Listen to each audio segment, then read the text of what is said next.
बेवकूफ बनने का आप ये नोटिस निकाल के आवाम को बेवकूफ क्यों बना रहे? और ऐसे वक्त में आपने निकाले कि जब मुस्लिम बरादरी के अंदर अभी हज को जाने का मौका चालू है।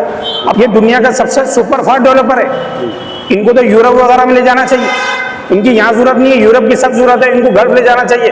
तो सत्तार साहब के भी बैक साइड का और करीब में पुराने खासदार साहब इम्तियाज जलील, उनके कुछ वो एरिया में जो कॉर्पोरेशन लिमिट में आती है, सड़कों में नहीं, कॉर्पोरेशन लिमिट में आती है, उसमें के कुछ जोन को डी नोटिफाई कर दिया गया, निकाल दिया गया।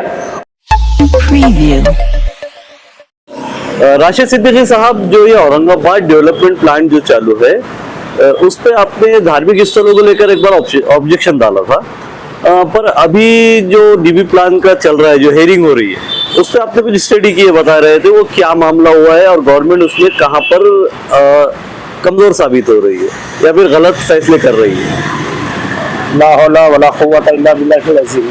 अस्सलाम वालेकुम, मेरा नाम राशिद सिद्दीकी है और मैं एक संगठन का सिपाही हूँ जिसका नाम है वक्फ मालमत्ता सुरक्षा फोर्स।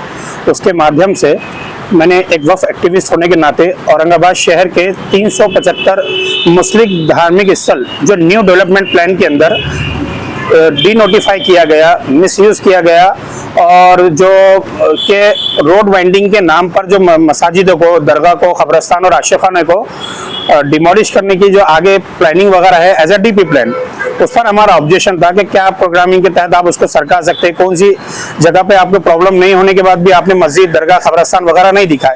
ऐसे हमने पूरे 11 शीटों को चैलेंज करते हुए 375 मस्जिदों का, धार्मिक स्थलों का हमने एक डेटा प्रोवाइड उनको किए थे, और उस मामले में लास्ट डेट थी 5/4/2024 को लास्ट डेट रखी गई थी ऑब्जेक्शन दाखिल करने की। आप ही के चैनल्स के माध्यम से हमने जब ये बात रखे थे तो अल्हम्दुलिल्लाह 8,500 लोगों ने उसके अंदर ऑब्जेक्शन डाल चुके, जिसमें हमारी संगठन भी है, महाराष्ट्र राज्य वक्फ बोर्ड भी है और भी बहुत सारे लोग हैं। अब उसमें दूसरा मसला ये है कि वो दाखिल तो हो गया, मगर जब दाखिल होने के 3 तारीख के दिन जो है जुम्मा था, 4 तारीख के दिन जो है खुसूसन कारपोरेशन को छुट्टी कैंसिल की करके एक दिन बढ़ाया गया, मगर जो 5 तारीख आखिरी दिन थी वो जो संडे आ गया, तो संडे वाला दिन जो है 6 तारीख को देना चाहिए था, जो कि इन्होंने नहीं दिया। और वहां पर ऑफिशियल उन्होंने पेपर जो लगाए थे वो 8 तारीख थी, तो 7 और 8 को भी उन्होंने नहीं लिए। अब उसके बाद आता है कि वो हेयरिंग वगैरह का 8,500 डिक्लेयर होने के बाद जो कि स्मार्ट सिटी के माध्यम से वहां पर एक मीटिंग रखी गई, और वहां के टेम्पररी बच्चे जो काम करने वाले उनके प्राइवेट नंबरों से शहर औरंगाबाद के अवाम जिन्होंने ऑब्जेक्शन दाखिल किया उनके प्राइवेट नंबरों पर, प्राइवेट नंबर से जो है ऑब्जेक्शन का एक PDF कॉपी आता है। अब हंसी की बात यह है, उस बात पर एक कॉपी मुझे भी आई थी। हमने 2 प्रकार के ऑब्जेक्शन डाले थे, एक हमने पूरे एक कॉमन डाले थे 375 धार्मिक स्थलों के, और एक सेपरेट डाले थे। तो सेपरेट में मुझे मेरे उस पर ये कॉपी आई थी, ये मेरे पास जो कि मौजूद है, और जिस नंबर से आई थी उसकी स्क्रीनशॉट भी मौजूद है। अब उसमें कमाल ये है कि इसमें आवक जावक नंबर नहीं है, अच्छा, इसमें डेट नंबर नहीं है, और जिनको भेजा जा रहा है उनको नहीं है। ये गैर कानूनी है, यही कोई हरकत, मैं आपके खिलाफ कोई शिकायत दर्ज करूँ नजदीकी पुलिस स्टेशन में साहब, और वहाँ का एक सादा कांस्टेबल उसके प्राइवेट नंबर से आपको शिकायत बोले कि आपकी कंप्लेन है, आप आ जाइए, तो उसी कंप्लेंट पर बेचारे को जो है ना कंट्रोल रूम को भेज दिया जाएगा। ये महानगर पालिका है और ये स्मार्ट सिटी का और स्मार्ट काम। ये जो आप प्राइवेट नंबर बोल रहे हैं, तो ये ऑफिशियल उनके नंबर है वहाँ के कारपोरेशन के, या फिर जो वर्कर है वहाँ पर उनके नंबर से आ रहे हैं? वहाँ के जो वर्कर जो डेली बेस पर है, जो टेम्पररी बेस पर है, जो परमानेंट भी नहीं है, उनके प्राइवेट नंबरों से आ रहे हैं। एक तो ये उन्होंने कोई पोर्टल से भेजा नहीं है, उनकी वेबसाइट से नहीं भेजा है जो कॉमन था। जब आपने ऑब्जेक्शन बाय हैंड लिया है तो आप जो है बाय हैंड जो है पोस्टमैन के जरिए आप नोटिस भेजे, नहीं भेज सकते तो एक जाहिरात लगा दे कि भाई फलानी आज ये तारीख को ये शीट की इस एरिया की हेयरिंग और ये लोगों की, आप एक जाहिरात दे, 3 लैंग्वेजेस में दे, लोकमत मराठी में दे दे, लोकमत इंग्लिश में दे दे, और औरंगाबाद उर्दू टाइम्स में दे दे। हमेशा की कॉमन जाहिरात बनाकर आप दे दीजिए, आप भी ऑफिशियल खपते नहीं। आप ये बेवकूफ बनने का आप ये नोटिस निकाल के आवाम को बेवकूफ क्यों बना रहे? और ऐसे वक्त में आपने निकाले कि जब मुस्लिम बरादरी के अंदर अभी हज को जाने का मौका चालू है, अब वो हज के अरकान वगैरह में और जाने में मसरूफ है, वो आपकी हेयरिंग में कैसे आएगा? और हद तो ये हो गई कि अभी आप शाहगंज का पानी की टाकी के सामने जो एरिया है, जो जिसे कॉर्पोरेशन स्कूल हुआ करता था, खुद कॉर्पोरेशन ने ये बोलकर उसको बंद करी कि अब ये कोई यूज में नहीं है, ये अनयूज है। वो एरिया को वापस जो है एजुकेशन जोन में डाल दिया गया, जबकि वही एरिया में 3 से 4 स्कूल्स है।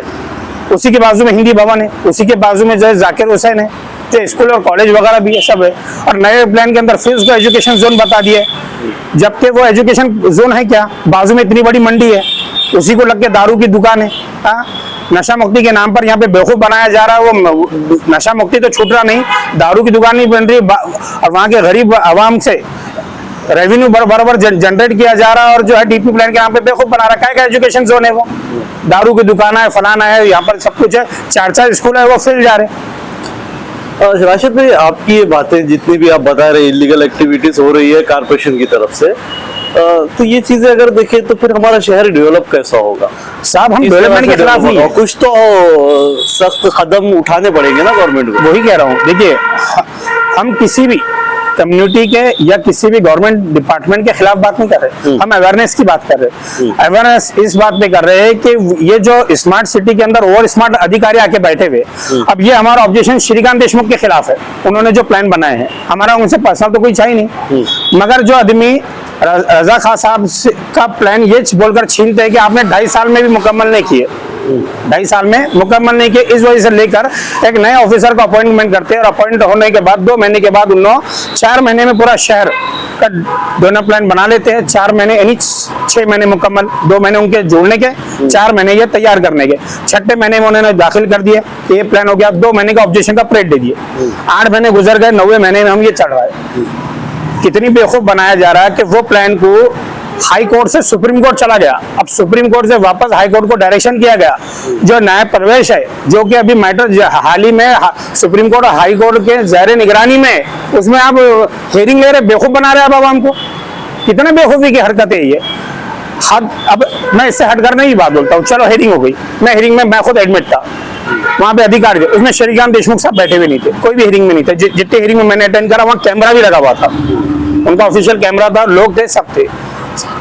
हमने जैसे पहले बताया कि जायरात नहीं दे रहे, फलाना नहीं, बेवकूफी है। अब वहां आने के बाद हम जो बात बोल रहे हैं, तो हमारी हाजिरी नहीं हो रही है। एक रोजनामा होना चाहिए, रोजनामे के तहत जो है वहां पर हमारा अटेंडेंस लेना चाहिए, हमारा क्या कहना है वो लिखना चाहिए, कुछ होना, ऐसा कुछ भी नहीं हो रहा। बस हमारी बात वो सुन रहे, हम एक दूसरे को सुन रहे, वो भिजा दिया।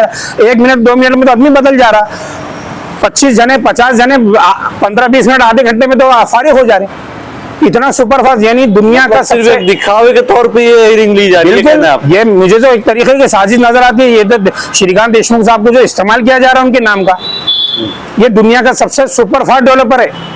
इनको तो यूरोप वगैरह में ले जाना चाहिए, इनकी यहाँ जरूरत नहीं है, यूरोप की सख्त जरूरत है, इनको गल्फ ले जाना चाहिए, अपने मोहम्मद बिन सलमान के करीब रखना चाहिए, क्योंकि 2020 और 30 में जो है अरब ममालिक को सख्त जरूरत है इनकी, भेज देना चाहिए इनको, इनको यहाँ रहना नहीं चाहिए। अभी इस चीज पर किस तरह की कार्रवाई होनी चाहिए, और जो आम अवाम है जो ये प्लान से मुतासिर हो रही है, उन लोगों को इसमें क्या एक्शन लेना चाहिए, किस तरह से इस पे वर्क करना चाहिए? मैं अपने जो भी आपसे बातें पूरी किया, मैंने ये हेयरिंग के ऊपर मेरा ऑब्जेक्शन था जी।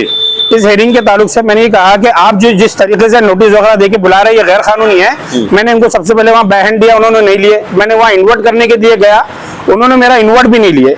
उसके बाद मैंने जो है उसको बाय पोस्ट भेजा, ओके।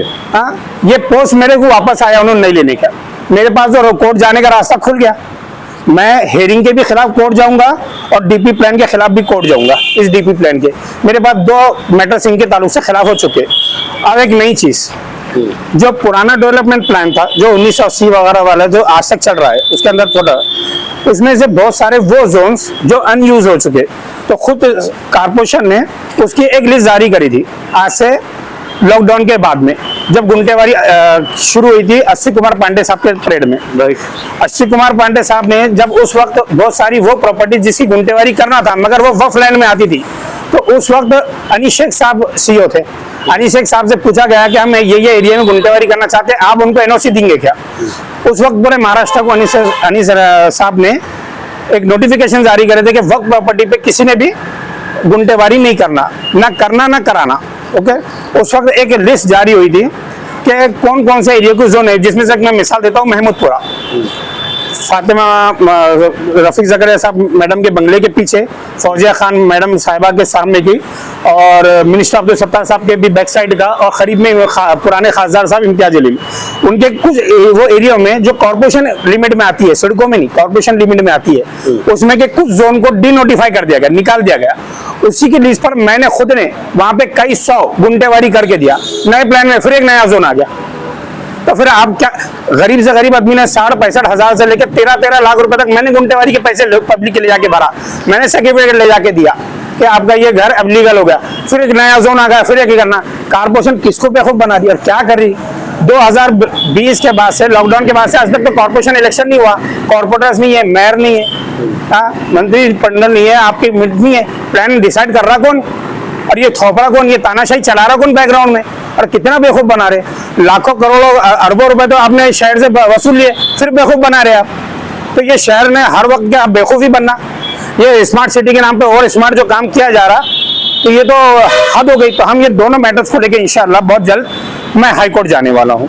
जो आप हाईकोर्ट जाने की बात कर रहे हैं, तो क्या आप चाह रहे हैं इसमें कि आम आवाम भी आपके साथ जुड़े, आपसे कांटेक्ट करे, और वो भी? बिल्कुल भाई, मैं देखिए जिनको जिनको नोटिस आई हुई है ये बेवकूफी बनेगी, वो पर्सनली जा सकते हैं ये पॉइंट्स लेकर। आप अपने वो पॉइंट मुझसे आप ले लिए, आपके अपने वकील, आप मेरे के साथ मत जुड़िए।